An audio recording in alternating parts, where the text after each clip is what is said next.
Hey there guys, my name is Marcus, and in this video I'll show you a simple way how you can easily change password on Netflix. So let's start.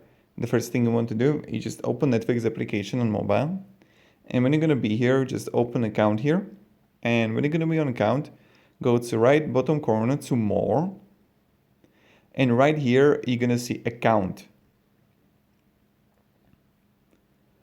And when you're gonna be here, you're gonna see change password.